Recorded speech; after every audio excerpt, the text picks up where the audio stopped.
My motivation has very slowly come back, and I need to start working on this right now, so let's just jump into it. Hello people, I'm D Scorpion, and today we're going to be talking about a fairly special subject close to my heart in the recent years. During the era of the lockdown, I got into a character that I've kind of known off and on again in the past, but really only then started delving into as I just had so much more free time. And that was Conan. At some point in your life, if you're familiar with fantasy, you have had to have heard of Conan, the ever-classic icon of barbarians. And the thing is, when you also dig into more of the original stories, he's kind of interesting. He's not a constant dumb brute like everyone thinks barbarians are in RPGs. Instead, Conan was actually a pretty intelligent fellow who, believe it or not, started to use armor and eventually became king. But what's more interesting is that a couple of years ago, I actually discovered was that there was an RPG system all about him and the world of Hyboria.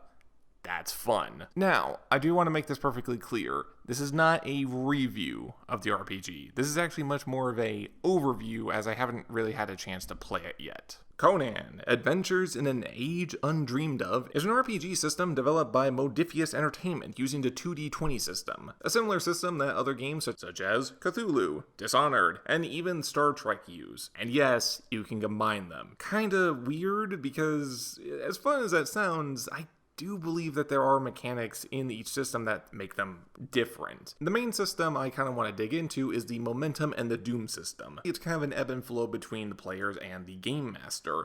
Momentum is basically when you make a certain number of successes based on, say, like attacks or skill checks, you can basically push yourself further for more actions, or say, deal more damage, and that's really cool. Meanwhile, the game master can instead gain a number of Doom tokens, which in turn is kind of a resource that sometimes the players can give him to push their luck again, similar to Momentum, but then those Doom tokens can be used by the Game Master to make things more challenging, such as increasing the difficulty of a skill check. And I kind of like this because it's a lot more of just like an ebb and flow to the game, and it's also a little bit clearer to the players on like how much Doom they're stacking up to maybe then have it then turn against them. There's a certain sense that the more you push your luck, the more you know it's going to backfire on you eventually. And that's kind of fun considering like that this whole system is supposed to be about like the good old swashbuckling sword and high stakes pulpy adventures. Creating characters is a little strange, at least on the first experience.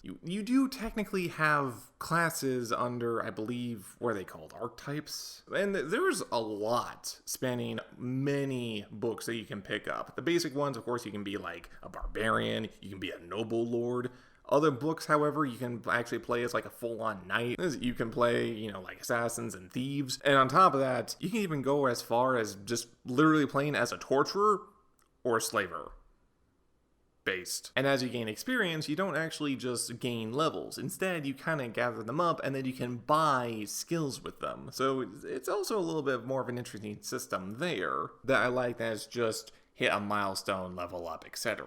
That being said, looking over the DM side, or at least how to run an adventure, is a little weird. This might just be due to the fact that I've played Dungeons & Dragons for a while now, and not being super used to like enemy units, names not bold, is a little off-putting. Certain locations can be mapped out and numbered and explained, but it won't actually like break it down and like physically describe that to you. And the one video I did see from Modiphius kind of going through the game, it very much feels like a story-told adventure than most other games, and on top of that is a lot more theater of the mind. There is an expansion that actually utilizes the Monolith board game, and I guess you can use miniatures, but there aren't really any rules to describe that, at least in the core book, and I haven't really read the Monolith book enough to really understand it, so And talking about things that are iffy, well, you know how I do kind of take issue with Wizards of the Coast and a little bit of Paizo in their stance as a companies and their policies? Well,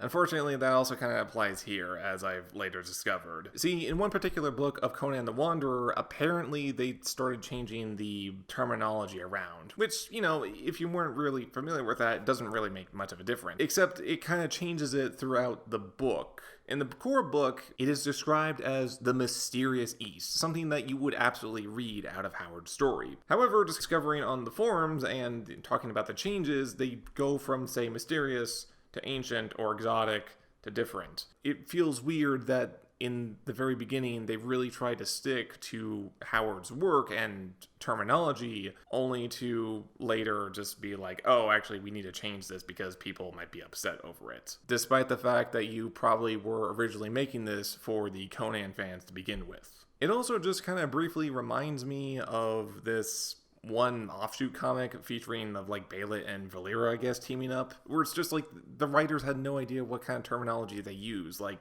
using brain cells, and it sounds wrong. It also makes me beg the question on why they would even try adapting Conan in the first place if they, as far as I'm somewhat aware, they have certain view policies. I'm getting kind of tired of this in RPG companies. But even if that wasn't the problem, currently right now, even though the game's been around for a couple of years, they unfortunately lost the license, and now they are having everything on sale up until the end of this month, so really only a few days, hence why I'm also trying to rush this. That all being said, I think it's an interesting system. I really do like Conan, and when I am reading through the adventures and kind of understanding it, I can kind of see like how you're supposed to describe it. More emphasis on theater of the mind as if you were reading one of Howard's tales. Hell, I easily could see myself kind of tinkering around with this and modifying it to be more fantasy-based, or even just kind of fitting a new setting of mind if I really wanted. So can I recommend this? Honestly, I don't see why not, at least just to kind of browse it and look over it. It's super dirt cheap. I think like a whole mega bundle to possibly get everything is like 30 something bucks.